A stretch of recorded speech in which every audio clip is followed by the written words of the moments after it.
भाइयों नमस्कार। आज अभी एक बार फिर से मैं आपकी सेवा में हाजिर हूँ।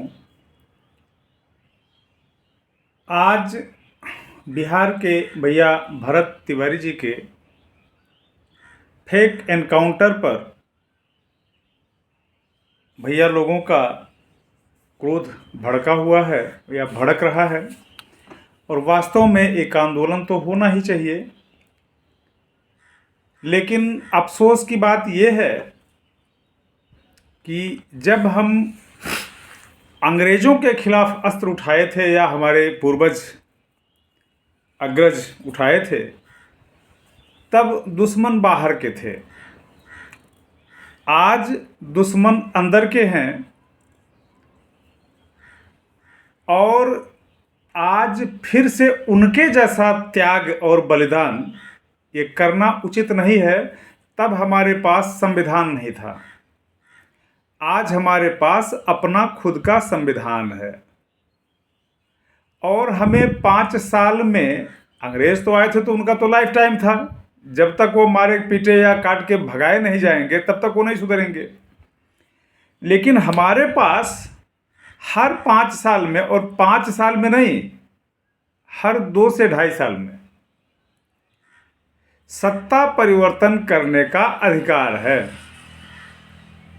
तो आज तो हमारे पास एक मोटा छोटा क्या कहते हैं, बड़ा पावर है। उस पावर का हमें सही इस्तेमाल करना चाहिए, ना कि हम पिस्टल लहरा के और पुलिस प्रशासन को धमका के अपना कोई काम करवाएंगे। बेशक मैं मानता हूं कि मैं ब्राह्मण हूं और ब्राह्मण पर आहत हुआ है, और मैं अगर कुछ भी कहूँगा तो हो सकता है कि मेरे भाई लोगों को बुरा लगे, लेकिन बुरा लगे उससे मुझे कोई फर्क नहीं पड़ता। जो बातें सत्य हो, मेरे ही समाज के हितकारी हों, वो मुझे कहने में कोई कष्ट नहीं लगता। मैं जानता हूँ कि जो मुझे समझ पाएंगे वो मेरी भावनाओं को समझेंगे, और जिनको समझ नहीं होगा वो उत्तेजना में, उतावलेपन में कुछ भी, कोई भी कदम उठा लें, परिणाम तो उन्हीं को भुगतना है। भैया कमलेश तिवारी जी की हत्या हुई, उस समय भी जगह जगह कैंडल मार्च, जगह जगह प्रोटेस्ट, धरना प्रदर्शन, ये वो दुनियादारी, बहुत कुछ हुआ। कुछ हासिल हुआ? बदले में 7-8 हज़ार या 70-80 हज़ार ब्राह्मण मारे गए। क्या हुआ? कुछ नहीं हुआ। ऐसे में आप यहाँ अगर पिस्टल लहराएंगे, बंदूकें दिखाएंगे, कुछ भी करेंगे, तो ये संघी से मतलब सरकार है, ये आपसे कोई लेना देना नहीं है। सोचिए, देश की गरीब जनता का 10, 20, 25, 50 हज़ार रुपए ये माफ नहीं करता कर्ज, और बड़े बड़े धन्ना सेठों के हजारों करोड़ माफ कर देता है। तो तुम किस खेत के मूली हो? काहे इतना मतलब उतावले हो रहे हो? हाँ, आपको अगर लगता है कि आपको ये अपना रुतबा दिखाना जरूरी है, तो इस रुतबे से एक चीज समझ में आया, एक बात समझ में आ गई। ये मेरे समझ की बात नहीं है, समाज के समझ की, कि आज फिर से हमें एक साथ रहने में भलाई है। ये संघी सरकार, संघी लोगों ने हमें जातियों के आधार पर बांटा था। कुछ दिन पहले ये भैया जो चंद्रशेखर रावण जी हैं, ये मनुवाद की व्याख्या कहीं कर रहे थे। पिछले साल केशव प्रसाद मौर्य जी कर रहे थे, रामचरितमानस जलाने फाड़ने। आज फिर से मैंने एक सूक्ति पढ़ा, उसमें चौपाई, वही रामचरितमानस वाला। तो बार बार उस लाइन का व्याख्या करना आवश्यक नहीं है, लेकिन अगर समाज के लोग मूर्ख हों तो जीवन भर वो पढ़ना है, जीवन भर उसकी व्याख्या करना है। ये हमारे समाज को तोड़ने के लिए, हालांकि जब तुलसीदास ने लिखा था तो उस समय उस पंक्ति का हमारे समाज से कोई लेना देना नहीं था, क्योंकि तब सभी लोग एक ही समाज के हिस्सा हुआ करते थे और सभी जातियां मिलकर समाज की पूरक हुआ करते थे। दलित हो या यादव हो या भैया गुप्ता जी तेली हो, तेली तेल नहीं देगा तो तेल कहाँ से पाओगे? बनिया किराना का सामान नहीं देगा तो धनिया मिर्चा कहाँ से पाओगे? यादव जी भैंस पशुपालन अगर नहीं करेंगे, दूध दही नहीं देंगे तो दूध दही नहीं मिलेगा, शरीर चुस्त दुरुस्त कैसे रहेगा? तो उसी प्रकार दलित भाई खेती बाड़ी करके धरती का सीना चीर कर बैलों के साथ में ये भी बैल बने, हमारे खेतों की जुताई करके अन्न उपजा करके और पूरे समाज का ये पेट भरण पोषण किया, तो यह का कोई नीच काम करता है क्या? पिता तुल्य समाज का भरण पोषण करने वाले इनको कौन मूर्ख कह दिया नीच?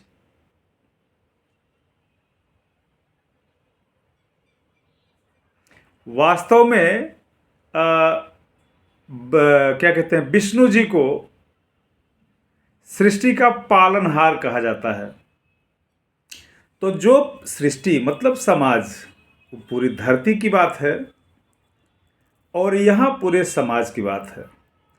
तो आज लोगों में मतभेद पला, तब वही दलित लोग बैठकर, वही शूद्र जिनको हम कह रहे हैं, वही लोग बैठकर उसी रामचरितमानस को पढ़ते थे और लोग आंसू बहाते थे, बड़े भाव से सुनते थे, बड़े प्रेम से सुनते थे, क्योंकि वो पढ़े लिखे नहीं थे, वो दिल की गहराइयों में, दिल की भावनाओं से बातें समझते थे।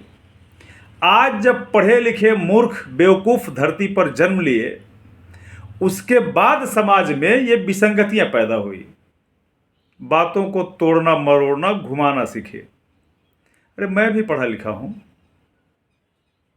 लेकिन फिर भी मैं समाज को जोड़ने की ही बात करता हूं। आज भाई लोग कह रहे हैं कि भैया भरत तिवारी जी बिहार वाले दलितों की लड़ाई लड़ रहे थे। अरे दलितों की नहीं, पूरे समाज की लड़ाई लड़ रहे थे। तो जब गांव पूरा नदी में बह रहा है, कटान हो रहा है, उसकी आवाज़ वो उठाते थे।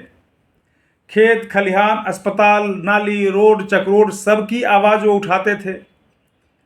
तो साल 2020 व 19-20 कोरोना काल से वो इस प्रकार सक्रिय रहे हैं। तो 19 में लोकसभा हुआ, 22 में विधानसभा हुआ, फिर 24 में लोकसभा हुआ। सभी पूरे समाज के लोग, आज जो लोग भरत तिवारी के पीछे पड़े लगे हुए हैं, उनको शहादत मतलब उनका याद रखना है, उनके लिए हम प्रोटेस्ट कर रहे हैं, उनके लिए अपने आप को मर मिटने को तैयार हैं। उन सभी लोगों ने मिलके भरत तिवारी को चुनाव में क्यों नहीं खड़ा कर दिया? अगर चुनाव में खड़ा कर देते, हो सकता है कि वो भाई सांसद या विधायक हो जाता, तो जिस काम के लिए वो दूसरे अफसरों के आगे गिड़गिड़ा रहा है, कल को वो अफसर को आदेश करता और आके वो सारा काम हो जाता। ये छोटी सी बात समाज के समझ में क्यों नहीं आ रहा है? पिछले 7 वर्षों से वही काम मैं कर रहा हूं। सड़कें टूटी फूटी रोज मैं दिखा रहा हूं, हर दिन करोड़ों के भ्रष्टाचार इनका। साल 2022 में जो सड़क बनी है, अभी कल परसों में मैंने दिखाया था फेसबुक पर, साल 2022 में बना, 6 महीने भर वो नहीं चला, 6 महीने में ही टूट गया। ये है कि पूरी तरह से टूटने में उसको 3-4 साल लग गए। आज उस सड़क की हालत ऐसी है कि जगह जगह वह हड़प्पा मोहनजोदाड़ो जैसे खोदाई में डामर कहीं प्राप्त होता है कि हाँ ये सड़क कभी बना था, ऐसा है। और वो सड़क 9 किलोमीटर 700 मीटर बनाए, 300 मीटर यानी 10 किलोमीटर में 300 मीटर छोड़ दिए।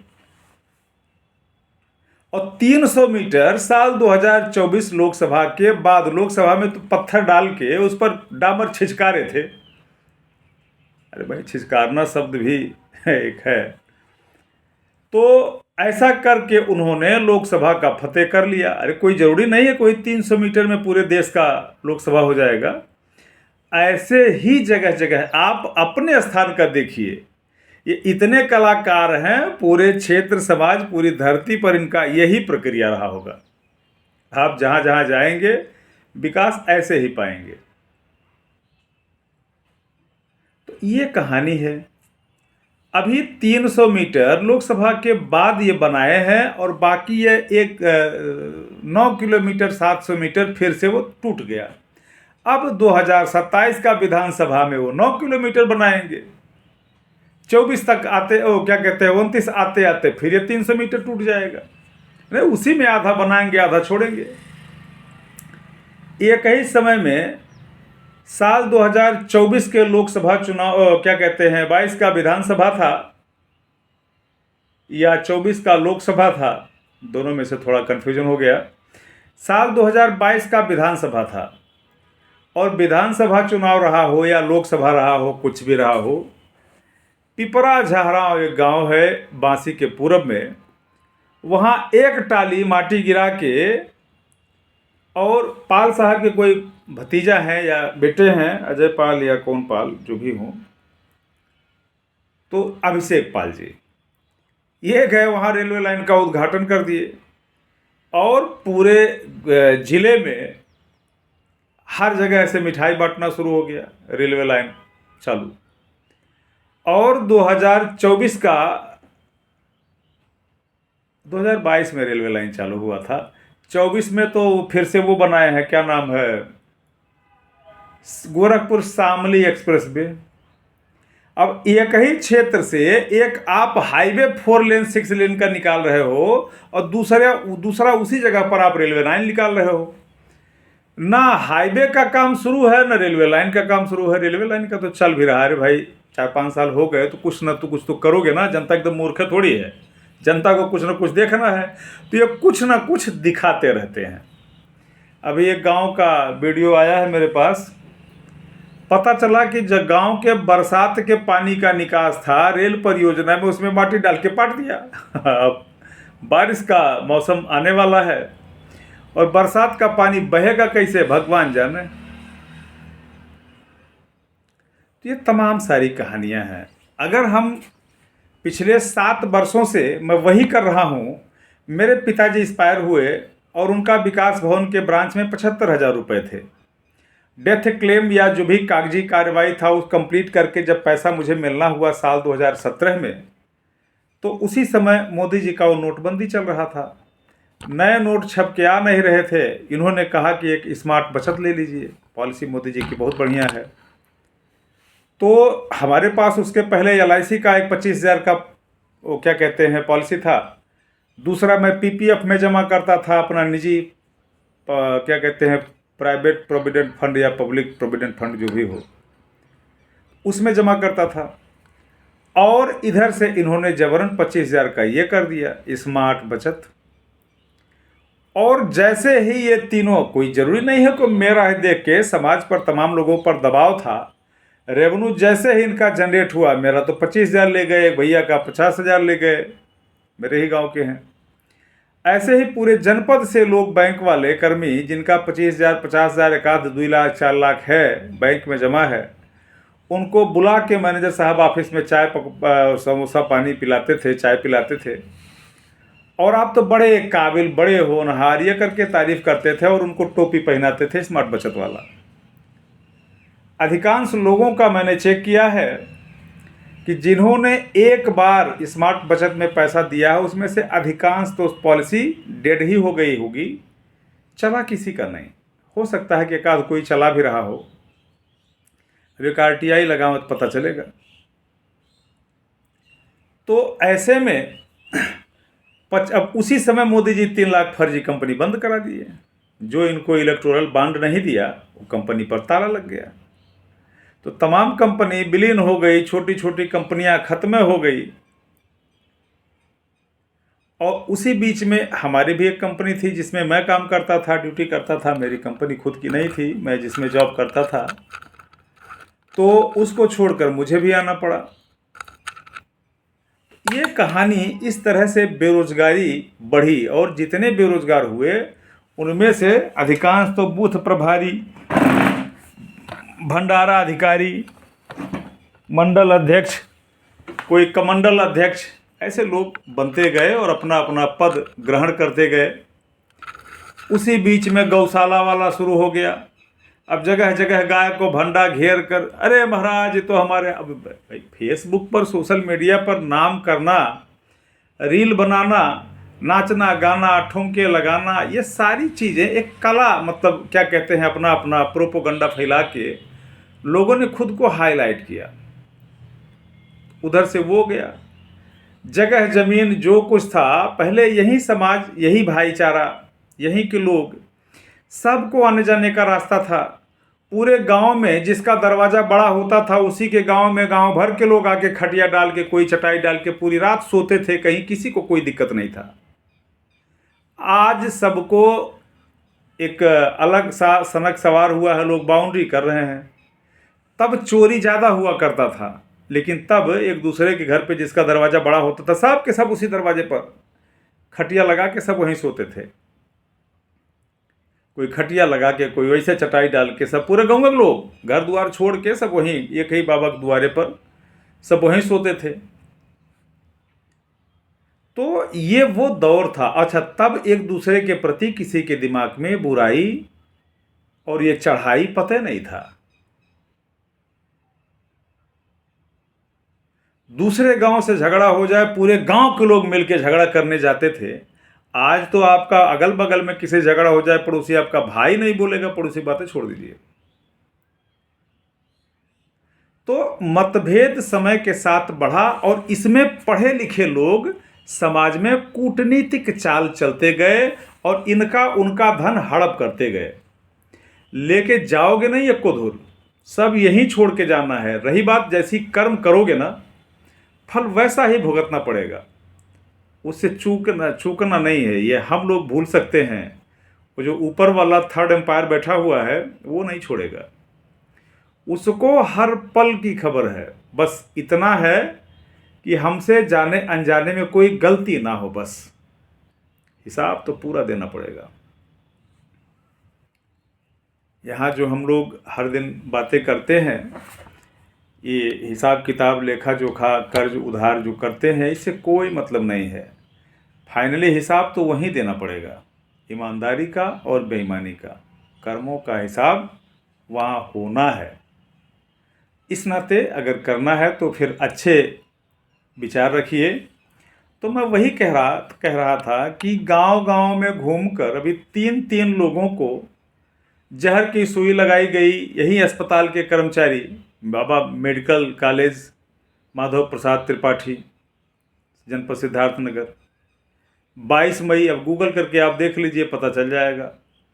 22 मई 2024 चनरैया निवासी रामदरस त्रिपाठी के बड़े भाई को इंसुलिन का ओवरडोज लगा, आधे घंटे में तबीयत बिगड़ा, मर गए। 3 अक्टूबर 2024 ककरहवा के पास नेपाल बॉर्डर पर महथावल गांव है, महथावल निवासी भैया श्री रामकरण त्रिपाठी के बेटे को जहर की सुई लगाई गई, मर गए। 18 नवंबर यही बगल में विकास भवन के ठीक सामने परसा साहलम गांव है, और यहाँ के भैया कोई रामवृक्ष या जो भी नाम हो उनका, इनके बच्चे का पैर टूटा था 15 नवंबर 2024 में। साल वोल हो सकता है कि भाई आगे पीछे हो जाए, भूल ही जाए, लेकिन मुझे याद है, कॉन्फिडेंस है कि साल भी 2024 का ही है, नवंबर महीना। और नवंबर में पैर टूटा, उसी माधव प्रसाद त्रिपाठी मेडिकल कॉलेज में प्लास्टर लगा, और प्लास्टर लगाने के बाद कुछ दवाइयाँ देते हैं खाने के लिए, उस दवा से बच्चे के पेट में दर्द शुरू हुआ। तीसरे दिन वो 18 तारीख को लेके आए दर्द निवारण के लिए, इनसे कुछ पैसे मांगे गए और तीनों केस में 5,000 रुपये का जिक्र है, लेकिन मैं तीनों में नहीं कहा।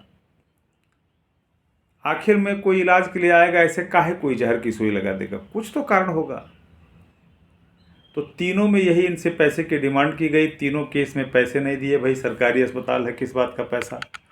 अब इनको पता नहीं है कि आउटसोर्सिंग वाले संविदा कर्मचारी हैं, कंपनी के एम्प्लॉई हैं, और इनको अगर आप देंगे नहीं तो ये 2-2 लाख रुपया दे के यहाँ आए हैं 10-5 हज़ार की सैलरी में, कैसे इनका गुजारा होगा। ये चाहते हैं कि 6 महीने में हमारा 2 लाख 5 लाख 10 लाख हो जाए, एक आध फार्चूनर मर्सिडीज खरीदें। इस नाते रिश्वतखोरी चरम पर है। जो लाखों रुपए की सैलरी पाता है, जब उस साले का पेट नहीं भर रहा है तो 10-20 हज़ार वाले करें तो क्या करें। इनका भी उतना दोष नहीं है। हाँ, दिक्कत इतना है कि जब आप जानते हैं कि इस काम के लिए हमको 70-80 हज़ार सैलरी मिलता या मिलता है, मिलना चाहिए, तो आपको 10 हज़ार में ज्वाइन नहीं करना चाहिए। आप छोड़ दो संस्थान को, 4-6 महीने पड़ा रहेगा, लोग अस्पताल पर, सरकार पर, सिस्टम पर उंगली उठाएंगे, वो मजबूर होकर भर्ती करेगा और आपको पूरी सैलरी देगा। लेकिन नहीं, इन लोगों ने बेरोजगारी और बेकारी का ऐसा माहौल खड़ा कर रखा है कि महीनों भूख से तड़फाएंगे, एक छोटी सी सड़ी हुई रोटी का टुकड़ा फेंकेंगे, कुत्ते के जैसे पूरी भीड़ दौड़ के जाएगी इनके पास। ये सब कला है। तो मैं वही कह रहा हूं कि अगर मैं घूम घूम के लोगों का दुखड़ा उजागर कर रहा हूं, प्रचार प्रसार कर रहा हूं और जनता के हित में जनता से ही चंदा मांग रहा हूं कि जब अभी भैया भरत तिवारी को विधानसभा लड़ने भर की औकात होती तो पहले में लड़ गए होते। लेकिन जब आपके हित में आवाज उठा रहे हैं, आज आप जान देने को तैयार हैं, लेकिन कल यही 2 दिन पहले अगर आप 100 रुपए का चुनावी चंदा लगाकर उनको नेता बना दिए होते, विधानसभा लड़ा दिए होते, तो आपके सारी समस्याओं का समाधान भी हो गया होता और भाई आज जिंदा होता। आप चाहते हैं कि अब ये कहने में कितना बढ़िया लगता है कि भैया तो दूसरे सुभाष चंद्र बोस, चंद्रशेखर आजाद, भैया भगत सिंह, आप कुछ भी दर्जा दे दीजिए, लेकिन आज हमारे पास एक मजबूत संविधान है। हमें सूझबूझ से काम लेना है। मैं कई बार कह चुका हूं कि नेपाल में जिस तरह से जेनजी ने काम किया है, उस तरह से अगर आपको आंदोलन करना है, आप आंदोलन करेंगे तो मारे जाएंगे। अरे हो सकता है पूरी भीड़ ना मारी जाए, लेकिन 2-4, 10-20 घरों के चिराग बुझेंगे। इसलिए मैं कहता हूं कि आपको कुछ नहीं करना है, बस साइलेंटली आप अपने हित में अपना एक प्रत्याशी खड़ा कर लीजिए। आप 100 रुपये सुरक्षित रहते हुए 100 रुपये तो आप दे ही सकते हैं। कल एक मेरे बड़े भाई जैसे हैं और मित्र कैसे कहूँ, और वो पिछले कम से कम कुछ नहीं तो लगभग साल भर से या 4-6 महीने से बुला रहे थे, मैं जा नहीं रहा था, लेकिन कल अचानक मुलाकात हो ही गया और मैं बार बार आग्रह करता रहा कि नहीं, मुझे 101 रुपये, 151 कर दीजिए, उससे ज़्यादा नहीं चाहिए, 501 कर दीजिए, लेकिन वो माने नहीं और 1001 रुपये का चुनाव का चंदा उन्होंने दिया। मुझे लगा बड़ा संकोच, इस तरह से अगर होगा तो लालच बढ़ेगा और मुझे इतनी क्या कहते हैं, इतनी बड़ी ज़रूरत है नहीं। तो जो भाई अगर देना भी कोई चाहे तो 100 रुपये से ज़्यादा नहीं चाहिए। और ऐसा करके अगर आज भरत तिवारी को लोग, चाहे भरत तिवारी अकेले ही नहीं है, तमाम लोग हैं जो जनता की, पूरे समाज की आवाज़ उठा रहे हैं, समाज के हित में बात कर रहा है, समाज के हित में दीवाना है, उसे आप नेता क्यों नहीं बना रहे हैं? अपने जेब से 100-100 रुपया चुनावी चंदा लगाकर उसको आप राजनीति में लाइए और जिस काम के लिए वो आज दीवाना है, उस काम के लिए उसे किसी के आगे हाथ नहीं फैलाना पड़ेगा, वो सारा काम कर डालेगा। आपकी विपत्ति भी टल जाएगी, आपको व्यवस्था भी मिल जाएगा और वो आपका नेता भी, आपका लाडला, आपका चहेता आपके साथ रहेगा। तो अगर ये बात समझ में आती है तो ठीक है, और जिनके समझ में नहीं आएगा वो तो उल जुलूल की बात कुछ बोल ही देगा। हमारे एक भाई हैं, छोटे भाई, और कुछ ऐसे सड़क नाली कहीं कुछ बात कर रहे थे, मैंने कुछ कह दिया तो कहें कि जो हर दिन हवाई घूमते हैं, ये नेतागिरी थोड़ा सोच समझ के बोला कीजिए, वरना फिर अंजाम आप समझ लीजिए। हमने कहा भाई भाजपा ही है, ये तो घेर लेगा, मारेगा बहुत, ये कंडीशन है। आप कितना भी चमचागिरी कर लीजिए, जब पूरे समाज की संख्या खत्म हो रही है, 70-80 हज़ार लोग निपटाए जा चुके हैं, तो अब बचे ही कितने लोग हैं? जितने लोग हैं उनमें से आधा तो जोगी बनेंगे सन्यासी, आधा मंडल अधिकारी, आधा आरएसएस में लाठी भाजेंगे। अब विवाह तो ऐसे भी 35-35 के हो गए हैं, हो नहीं रहा है, कोई पूछ नहीं रहा है। जिनके घर कोई गया भी उनके नखड़े सतवें आसमान पर। 2-1 लोगों को हम लोग गए शादी देखने, रिश्ते देखने, तो पता चला कहाँ है, कहें कि बाबू के भाजपा कार्यकर्ता में हमारा सारे के 10 जूता, जाना ही नहीं है इसके यहाँ भाजपा कार्यकर्ता है। इससे खर्च चलेगा आपका? बने रहो कार्यकर्ता। तो जब तक ये अंधभक्ति है तब तक आप देश को बर्बाद कर लीजिए।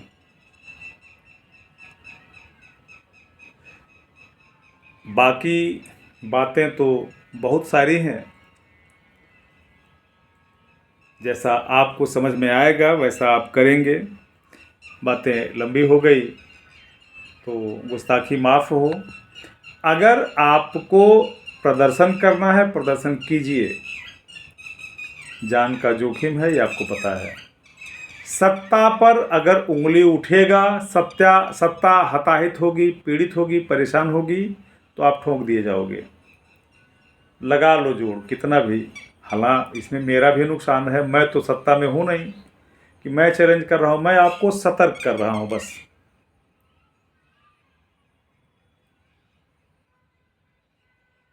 इसमें इतने सारे अपराध, इतने सारे दुष्कर्म हुए, इतनी सारी मौतें हुई। जो 3 मौत की मैंने जिक्र किया है, क्या इस अस्पताल में सिर्फ ये 3 मौतें ही हुई? लेकिन मैं जिन 3 मौतों की बात किया हूँ उसमें से 2 तो ब्राह्मण हैं, तीसरा भैया गुप्ता जी, सहानी जी कुछ हो सकते हैं। तो ये चूंकि स्थानीय थे, इस नाते इनका हल्ला हो गया, इन्होंने जम के मतलब हंगामा किया, वीडियो वायरल हो गया। बकिया ककरावा वाले भैया आए थे, रामकरण त्रिपाठी जी, उनके बेटे की मौत पर भी हल्ला हुआ, वीडियो हुआ। जिला अधिकारी आए, कप्तान साहब आए और प्राचार्य जी आए। प्राचार्य जी ने कहा कि जो टीका सुई लगा के गया हो हमारे यहाँ का आदमी नहीं है। वीडियो आज भी यूट्यूब पर पड़ा हुआ है, देख सकते हैं आप। ये तमाम सारी कहानियां हैं, चलती हैं और ये चलती रहेंगी अगर आपको समझ नहीं है तो। लड़ना है लड़िए, लेकिन तरीका सही होना चाहिए। रहीमन बिगड़े दूध में मथे न माखन होए। जब दूध बिगड़ा हुआ होगा तो आप कितना भी मथिए, उसमें से मक्खन नहीं निकलेगा। इस नाते अगर आपको प्रयत्न करना है तो आप सही दिशा में करें, सही समय पर करें, और जिस चीज़ से आप भी सुरक्षित रहिए, आपका काम भी हो जाए। यानी कि आज हम पढ़े लिखे हैं, हमें उस युक्ति और तरकीब पर काम करना चाहिए कि सांप भी मर जाए और हमारी लाठी भी ना टूटे। हमें कोई ऐसा रास्ता निकालना चाहिए। हमें अब इस तरह का धाएं धाएं और धुआं धुआं वाला आंदोलन आप कर सकते हैं तो करिए। मेरे पास तो है भी नहीं, मेरी उतनी क्षमता भी नहीं है। फिलहाल आज के लिए इतना काफ़ी है। शेष अगली बार अगले किसी नए वीडियो के साथ मैं आपकी सेवा में हाजिर होऊंगा। तब तक के लिए जय राम जी की नमस्कार।